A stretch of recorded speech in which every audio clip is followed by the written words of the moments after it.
You're listening to The RealWealth Show with Kathy Fettke, the real estate investor's resource.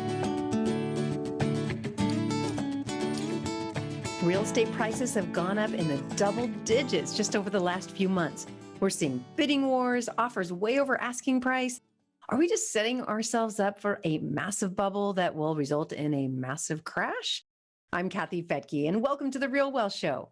Today, we're going to talk about why 2020 to 2024 may be different this time. Logan Mohtashami is a lead analyst for HousingWire. He's also a financial writer, frequently quoted in Bankrate.com and Bloomberg Financial. Now he's retired, but he was a senior loan officer at AMC Lending Group. Logan is called a media star by National Mortgage News and The Chart Guy and housing guru by others. And I'm just so happy to have him here on The RealWealth Show. So Logan, welcome. It's great to have you here. It's a pleasure to be here.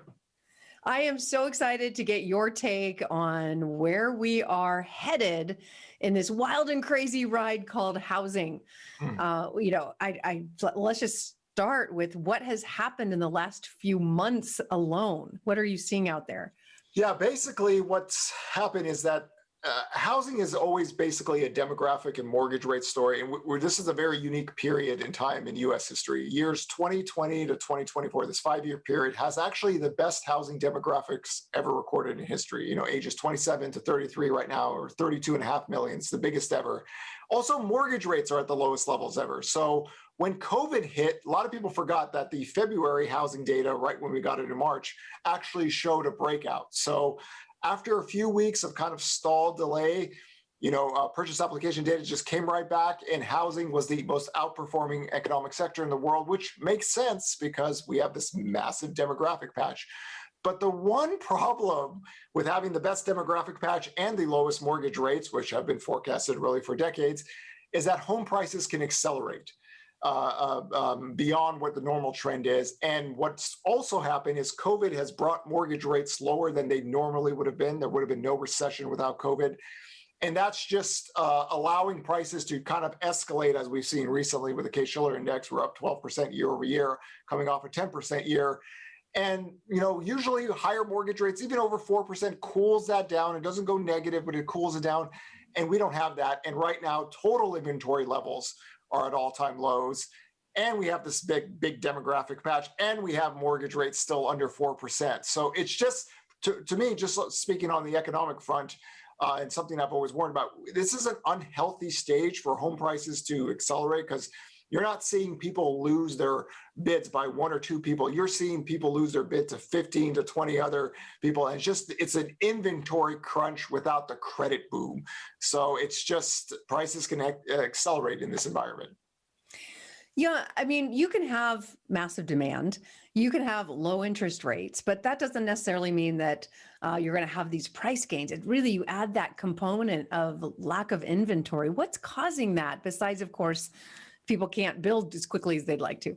I point to this is that there's 3 factors, and total inventory was kind of peaked out in 2014. And if you look at 2014, every single year after 2014, purchase application data rose, right? And the difference between now than, let's say, in the past few decades is housing tenure. People are just staying in their homes longer. From 1985 to 2007, it was 5 years. Past the great financial crisis, it's 10 years. So every year, total inventory had been falling, and purchase application data has been rising. But now, I mean, this period in time in history is the most unique time ever. You don't have this many people looking for shelter. So what it did is that we've just had all these forces coming together. And a lot of people always talk about housing is going to crash housing. No, that doesn't work that way. You can't have the 2 forces of housing come at the best levels ever recorded in U.S. history, and then housing tenure is here, and then all of a sudden you have this escalation of prices. And a lot of the fear was that forbearance was going to be this big issue, and it's just not. We don't have that credit boom with bad credit debt like we did from 2002 to 2005. It's the exact opposite. I think a lot of people were unprepared because, to be honest, they don't have the training to kind of look at the data this way. So they just naturally assume the worst, and look what happened. Housing just rolled over everyone in 2020 and 2021. Well, it's also the news fault in a lot, and certain analysts who came out and said, "Oh, there's going to be 5 million foreclosures with all these forbearances," and it's like, yeah, that's a headline that's going to scare people. Well, I call these people the housing bubble boys, and I actually gave them a new nickname last year as I write for HousingWire. I call them the forbearance crash bros. It's a bunch of people on YouTube sites talking about, and for me, my job is to basically guide people on how to read data correctly and kind of ignore these people. Because I said, this is going to be the biggest whiff ever, because you can see that just the way they talk about data and forbearance, they're not trained to. So forbearance actually was never bigger than the shadow inventory in 2012. And demand was better now than it was then. So it's an American thing where you can have stable demand, and for some reason people think prices are going to crash. Doesn't work that way. So I warned that give it time and forbearance. These people are going to come off of this because these are owners. If you look at the quality of debt post 2010, you have a lot of Americans who have fixed low debt costs versus rising wages versus nested equity. It's the complete opposite of what happened during the 2002 to 2005 period. So within a year, the total forbearance number has dropped in half. Right? It didn't go up to 10 to 15 to 20 million as some people had forecasted. And we already had the first wave of jobs. We're about to have the second wave of jobs too. So majority of these people are just going to be able to stay in their homes. And it was never going to be the issue that a lot of people thought it would be. And you could just see this by how they talked about it. I'm curious because Black Knight comes out with some pretty scary headlines as well. And I'm not sure if they're one of the bros or not. It's confusing because it says delinquencies. Are they talking about like legal forbearances? Are they calling those delinquencies, or what are they referring to? Technically, a forbearance in their mind is a delinquency, but delinquency ratios have been falling. Like Freddie Mac and Fannie Mae, their delinquencies with forbearance might be under 2% before the year is out. But really, you have to look at it as there's 141 million housing units out there. Demand is stable. And when demand is stable, typically inventory doesn't escalate. I think the factor of looking at housing like it's a stock, right? It just doesn't work out that way. And what happened is that demand picked up, inventory levels got even lower, and it was a complete confusion because people kept saying, oh, just wait. And no, it doesn't work that way. Yeah. So the kind of the stock trader mindset of inventory, well, you better watch out because a lot of the terminology has been used that, well, why would anybody buy a house if you could buy it 5% or 10% cheaper? Americans don't operate like stock traders, right? They need shelter to live in. Housing is the cost of shelter to your own capacity, your own debt. And within 5-6 weeks, Americans came back and started buying homes. So I think the inexperience by a lot of people really showed itself in 2020 to 2021. Because if anybody who looked at the census data would realize, wow, this 5-year period, you got a lot of people, and mortgage rates are at all-time lows. It's a hard recipe to have this massive escalation of inventory because demand would fall down so much. Didn't happen. So let's go back to basics of what you keep saying, because I have a 28-year-old daughter, and I remember when she went to college, it was hard. When she tried to get on the soccer team, it was hard because she was in the age group of the millennials that where there's the most of them, the 28-year-olds, and so a lot of people have been saying in the past, oh, these millennials, they're not going to have families and baby. Come on, they're people too. So my daughter is an example. She's 28, she's married, she has a baby, she has a house, she has 2 dogs. So this is the age group. Is that what you're saying over the next 4 or 5 years is these 28-year-olds and what age group are you saying? It's for many years when I speak at every conference, I say the same thing. It's kind of the same skit I use. People rent, they date, they mate, they get married. 3.5 years after marriage, they have kids. This is not like the baby boomer generation or the World War II where you get married at a younger age and then you have kids before 25. This is the most educated and skilled college group of a generation of our lifetime. People do things later. So I've always referenced years 2020 to 2024. Going back many years, I said, this is the time where this group is going to kick in. So watch out, because it shouldn't shock everyone. So because people do things later, they naturally assumed, well, somebody at 23 is not buying a house like I used to back in 1965. No, it doesn't work that way. Each generation has a unique profile, and the millennials and Gen Z will probably be the same way, do things a little bit later. So you're pushing in a lot of people, ages 27 to 33, first-time median home buyers 33 now. You're putting a lot of people into a very short period of time. And then you have move-up buyers, move-down buyers, cash buyers, investors. You put all of those together, and I would say you have the best replacement buyer demand profile in our history, and mortgage rates are at all-time lows. So if you keep it simple like that, and the whole millennials, I joke about this, boy, did these people whiff. Like I look at these housing bears like on a historical basis, like it's historical and it's biblical. No group has ever whiffed this bad in history. To go from like a bubble crash, which means a 75.6% decline in 1 year back to 2012 levels, to have the most outperforming economic sector in the world. And now everybody's multiply bidding. Like, who messes up this bad? Housing bears in America, because it's a lot of grifting, it's a lot of click my site, it's a lot of, and it was the biggest whiff in history. And I like to document this stuff because you get to see this happen live. They overblew the COVID crisis, and really the U.S. economy actually starting April started to recover, even though a lot of people didn't believe that. And it just caught a lot of people by surprise, because naturally they assumed every housing market is a bubble just because nominal home prices increase. And it didn't work out that way. And you see this in the purchase application data. It's just for pre-cycle highs, sales at pre-cycle highs. It's nowhere close to the 2005 level where you had speculative credit debt. And it's just very hard for people to realize, why? I've been lied to by a lot of people. And this was supposed to be the time that here was COVID. Now, didn't happen. The exact opposite happened. So I always said 2023, because that's when it's my understanding again that the 28-year-olds are the largest segment, the largest group of millennials are 28, and they generally buy at 31. So that would be right around 2023. So I thought there might be a little slowdown, and there was, like at the end of 2018 for a minute, and then bam. But I thought there would definitely be a housing boom in 2023, which is why we've been, helping people load up on property to kind of prepare for that, because we thought there might be a shortage. It seems to be coming early.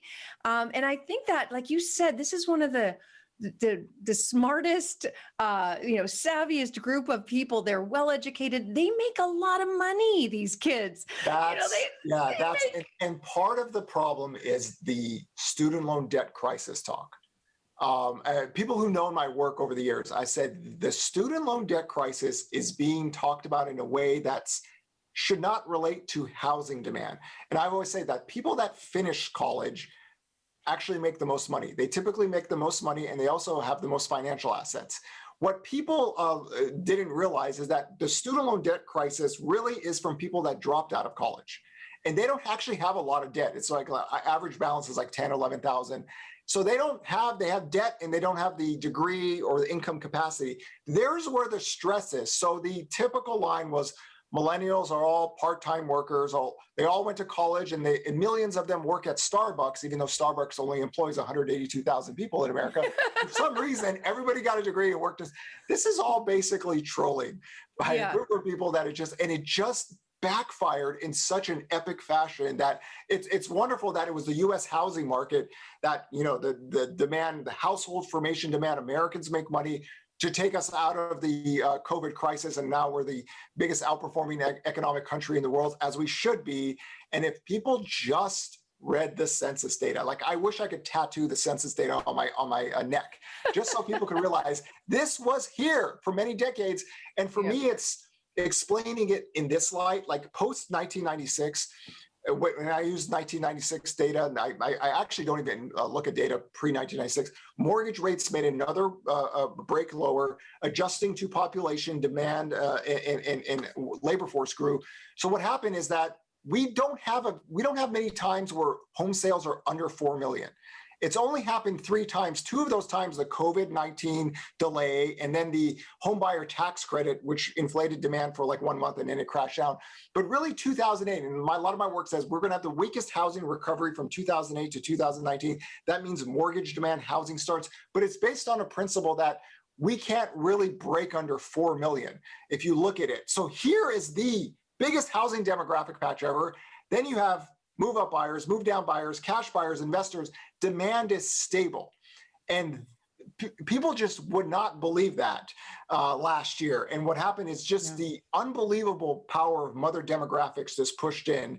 And now you have an inventory crunch, right? And it's not like credit demand is big. If you actually look at purchase application data, you do some major COVID-19 adjustments, we're barely up year over year. Looks nothing like 2002 to 2005, but inventory is just extremely low. So you have this like unhealthy market of like 30 people trying to buy one house.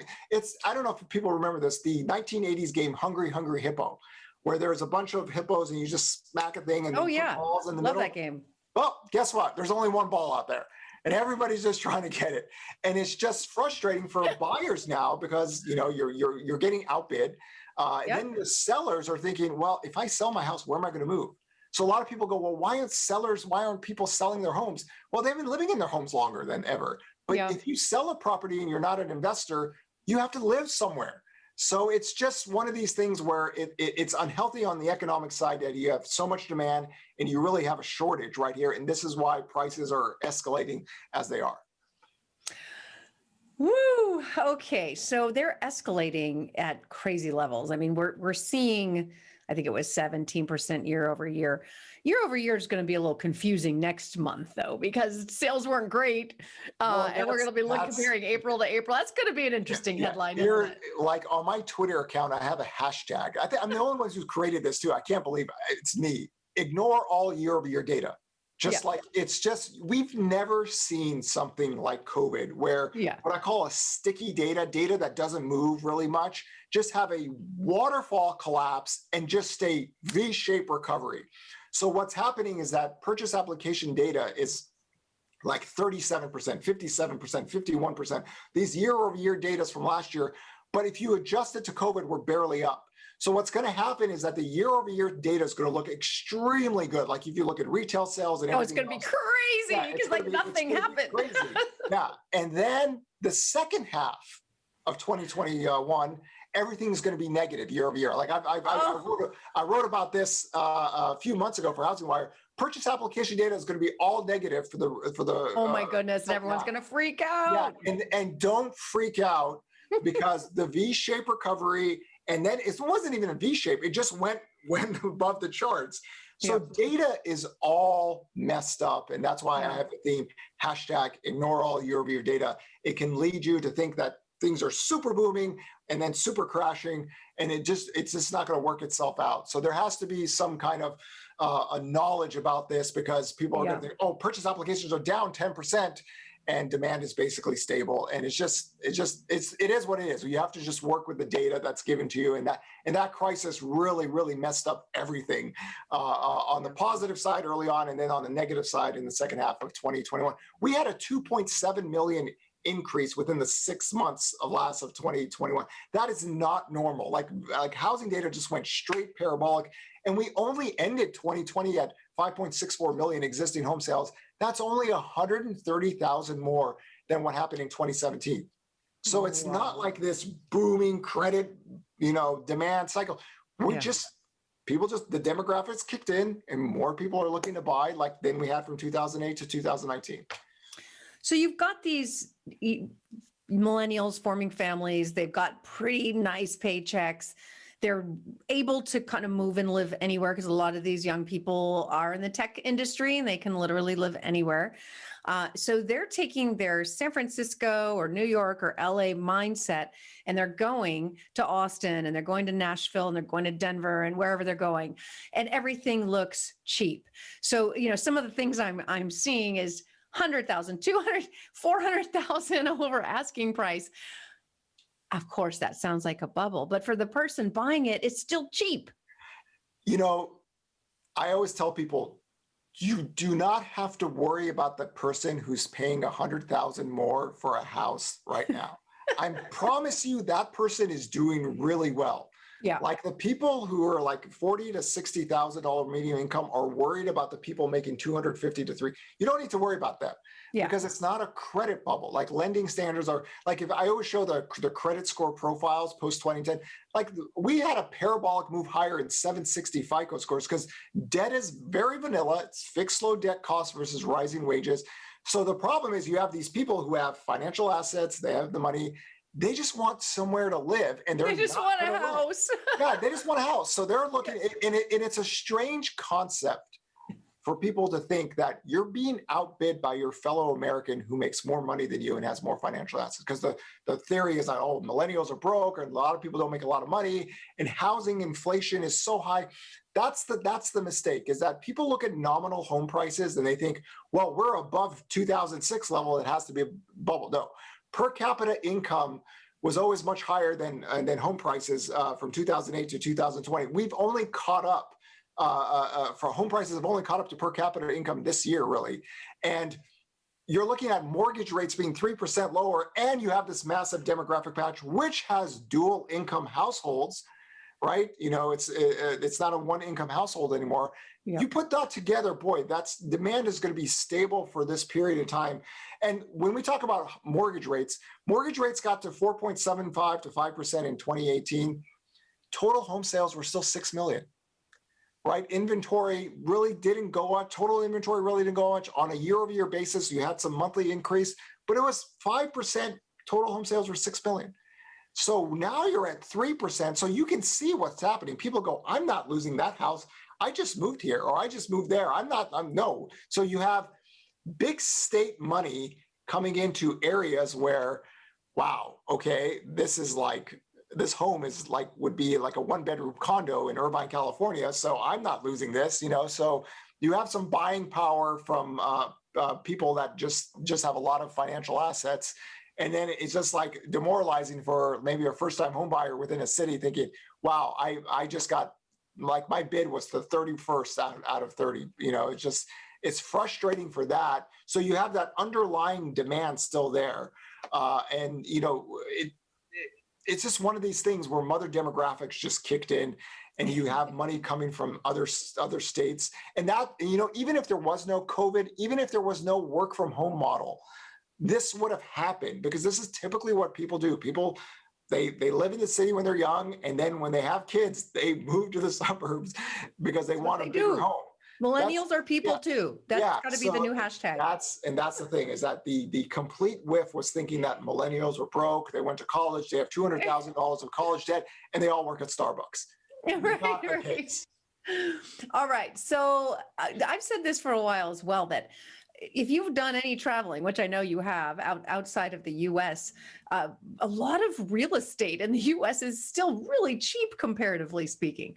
Like if you go to Europe, Switzerland, I mean, please, it's so expensive. I show this chart, and it shocks everyone. And I've showed this for years. People just don't get it. If you look at our real home price gains, like the equivalents of rent inflation, we are so far behind Canada, Australia, New Zealand, the UK, and France. Like there's no way our home prices can catch up to them. They're so far ahead of us that people just go, wait a second. If Canada was supposed to be in a bubble for 16 years, and France, we have like people don't realize we're the only really mature economy that has a growing prime age labor force. Like Europe doesn't have it, China doesn't have it, Japan doesn't have it. It's only us, really. And those countries are so far ahead of us. And here comes this massive demographic patch and low rates. Like who's bad enough to think that housing was going to crash 70%? The housing bubble boys on the Real Estate Crash YouTube, because that's how they grift. and when people see that, they go, wow, the France is that much higher than us, the Canada, and we have a very, very solid home owner profile beneath us. So you have a lot of people with nested equity. You have fixed low debt costs, like the percentage of debt payments versus incomes are the lowest levels ever, really, because everybody's refinanced their debt. So the homeowners are really solid right now. It's not like the credit bubble where you had people, they could be working 2 jobs, their loan recasted, and they have to lose the house. Not the case. And I think the bubble syndrome caught a lot of people and they whiffed. There's just no way to explain it. Like basic fundamental economics won and grifting lost. And it was good to see the U.S. housing market be the leading group out of this crisis, because you have a lot of people for the rest of their life or just they're tagged with the biggest whiff in history. What we've seen happening a little bit, we have a development in Park City that I'm so grateful that we did syndications and we bought land and we've been building homes, and boom, the timing was great. Even though I'd like to say I would like to take full credit, knowing that there would be a boom now. I thought it would be in 2023, so I wasn't totally sure. But anyway, timing's great. In Park City, there was already a lack of housing. It's hard in some areas, especially highly desirable areas with lots of nature. There's some slow growth initiatives or no growth. And in that Summit County in Park City, it's really hard to bring on new supply, like almost impossible. Now, what's happened during COVID is a lot of people who owned vacation homes there moved into them. They're like, their dream was to someday live in this vacation home. Now they can. They find out they love it. There's more than just skiing. There's summers and so forth. So now those homes that are normally rentals aren't anymore. Yeah, it's a function of what happened from 2008 to 2019. Housing starts, which was my big call from the last decade, that we're never going to have 1.5 million housing starts until years 2020 to 2024, because the new home sales sector literally had its weakest recovery ever. You had an 82% crash in new home sales from the peak, and then our household formation demographics weren't going to get better until years 2020 to 2024. So you have to work your household formation, because the biggest group was 19 to 25. And people just buy later. So naturally, millions of people buy homes a year. That's a given. But this group is just going to take their time, and here it is. And because new home sales didn't warrant more housing construction back then, now it's like, whoa, if you actually do it adjusting to population, like we underbuilt in that regard. And the builders do not purposely oversupply a market, right? Their job is to basically make money. So I always tell people, remember 2018, mortgage rates hit 5%. They had a supply spike. Their stocks were down 30, 40% from the peak. And their CEOs are going, oh, this is the worst fourth quarter since the great financial crisis. Well, new home sales were really low historically, and so were housing starts. So I told people, don't worry about it. Rates will come back down, and in a few months, this will be corrected. It did, but now we just can't build fast enough to meet this demand. So we're stuck with the existing home sales inventory, which is at all-time lows right now, and then everybody's looking for a home to live. And it's just one of these problems that you could see it happening like 7 years ago, and every year got closer and closer. The data was slowly getting there, but just the people just didn't believe millennials can do this, or homeowners can do this. They can move up, they can move down. Cash buyers are still a very part of the marketplace. You put that all together, this is a historic time in U.S. history, and it performed in a historic fashion. Are you seeing, what's the ratio of people buying homes as an investment versus home, primary? Now, this is the interesting thing. A lot of people say, well, it's investors that are really pushing this. Okay. I know, we take so much flack. I get I was like, okay, so I show the percentage. That's like, so last year was 17% and this year is 17%. Okay. There's no so it's growth. the same. And then the most recent report, it's 15%. In the recent data. If you look at the second home market, because it gets a lot of attention right now, we went from 5% of all the sales to roughly 6%. Ooh. So it's just, and cash buyers, which were, 19% last year, or 22% now. So there's no real big deviation of investors and cash buyers. If you go back the last 8 years, cash buyers and investors actually have been falling because a lot of the purchasing, especially after the crisis, were foreclosure homes. So they naturally were a bigger part of the market because the mortgage demand just wasn't there yet. But now it's primary resident, first time or primary resident home buyers with mortgages. Like you can look at the purchase application data, it's pre-cycle highs. Without that, you don't have any of this market because investors and cash buyers aren't big enough. people say, well, foreign buyers have been less than 270,000 of the 6 million total home sales bought like every year. So that story was always over exaggerated. Americans buy homes en masse with mortgages, and that's what's happening. We just have a lot more now than we had in the early part of the last decade. And this is more just a demographic household formation story.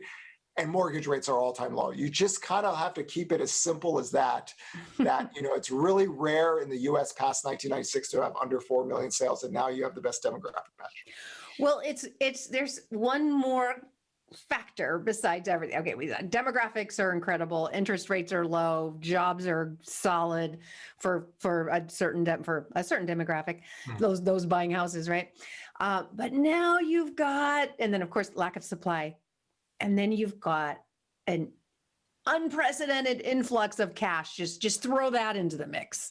How about a few trillion? Yeah. How about 7 trillion? Savings rates have just gone through the roof, right? And I do these charts every month. I've got 40,000 charts on my computer. And one of the things I show is that disposable income never went negative during the crisis. It typically doesn't go negative in recessions anyway, but it actually blew up. Do you know why? Because even in the worst days of COVID, 133 million people were working. And the first wave of jobs got a big chunk back. But if you're giving cash to people that are working, it goes into their savings rate. So we just had this massive increase, an all-time high in US savings rate.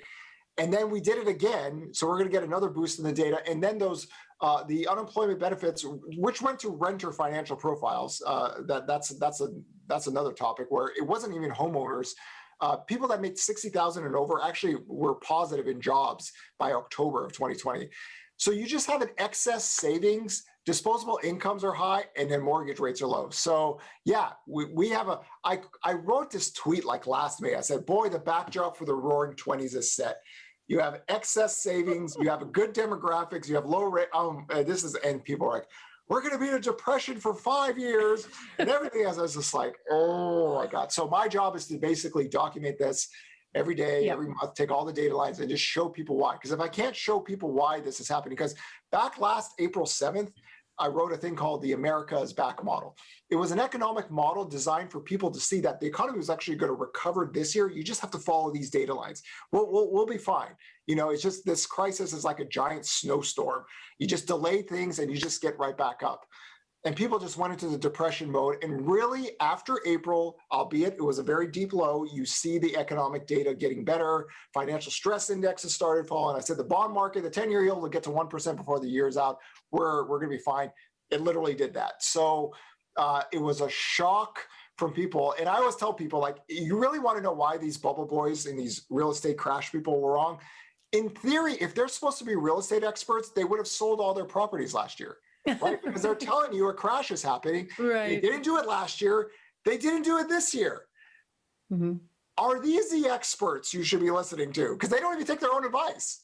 So that's just the problem of the world we live in. The structures of information and social media shackles people from telling the truth, because to get clicks, you got to doom and gloom. The world's coming to an end. And COVID was their dream. Here we go. After 5 weeks, purchase applications started to rise again. It was the biggest whiff ever in U.S. economic history. And I can't even imagine what the next jobs reports are going to be as people get back to work and with the vaccines out. I've told people that, people were worried that it's going to take many years. I said, we should get all the jobs lost to COVID by September 2022 or earlier, just because the demand is there. Like if you look at our economic data, the demand is so good that you think, well, of course, COVID is still here. There's some lockdowns. When we're able to walk the earth freely, can you believe all this energy that the United States has been pent up? And we're going to be able to do what we all normally like to do. And we have this excess cash with it, So it was a whiff. A lot of people get stuck in 2008 mode and they think everything is a credit bubble crash and inflation is going to go rampant or whatever. None of that happened. The U.S. started its recovery at the end of April last year, and here it is. And once we're able to walk the earth freely, which is soon, We'll be fine. The only thing is that other countries around the world aren't in the same position as we are. So this is one of the reasons why bond yields and mortgage rates are still staying low. Because if you look at our economic data, our mortgage rates should be well above 4%. But the world economies aren't doing as well as us. It's going to take them a little bit more time to get back on track. But we did it. We led the entire country out of the great COVID financial crisis. Yes. Okay. The last question. You said kind of it's like the roaring 20s, and here we are at 100 years later at roaring 20s. Well, we kind of know how that ended. Not so great. What are some of the things we should be aware of? Is it rising interest rates in the future? Is it these taxes that might just put a lid on it? Here's the thing. People say, well, you keep on talking about the roaring 20s. That ended wrong. Well, the world is not like it was in 1920. I mean, there's all these social safety nets that weren't even alive back then. The income profiles of Americans are much different now than they were back in. It's crazy for me to say this. Back in 1918 to 1928, it's just different. Our middle class actually shrunk only because we have a educated, skilled workforce that makes more money that technically in historical terms would be considered rich. And it's just not the case. If you look at real income data, disposable income per capita, it's all rising. We have all these other social safety nets that are different that we didn't have back then. So don't do the Great Depression thing. You already whiffed on the first depression on COVID. Don't think of that coming out. So what you want to worry about is that because production levels are really crazy now. We just had a massive drop in demand and a massive rebound. Are we going to eventually produce too much in the short term that demand doesn't fit it? Because you see all this demand here. That's the worry of every economic and business cycle. Where's the overproduction in the economy? You saw that in the tech bubble. There's an overproduction there. The housing bubble, overproduction. We actually had a manufacturing recession in 2015. Why? Because oil rigs, the production in oil rigs were really high. Then the price of oil crashed, so they went down. That wasn't big enough to bring the U.S. into a recession. So you got to be mindful of overproducing and then the demand just doesn't fit it. We are really early in this economic expansion. So you gotta wait a few years before you start worried about that, because you don't want to get trapped like people did after 2008 and just worry about a recession. And we had the longest economic and job expansion ever recorded in history. And now we have this unbelievable backdrop. And we're the United States of America. We're the really only superpower because we have better demographics. Millennials and Gen Z together combined are bigger than the total population of Japan. Other countries wish they had our replacement workers and replacement consumers. They don't. We got it. Well, kids, y'all heard that. You just keep getting busy out there. Yeah. It's working for our economy. All right. Well, that's what I said during COVID. We're either going to have a lot of divorces or a lot of babies. So hopefully. Yes. All right. Logan, thank you so much for being here on the RealWealth Show. My pleasure.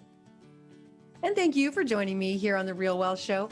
If you'd like to find out how you can find affordable housing in the U.S. while it's still affordable, definitely check out our website at realwealthshow.com. On the drop down under the Invest tab, you'll see a whole list of the cities where we think there's still room for growth and where we're seeing a pretty massive demographic shift. Again, that's realwealthshow.com.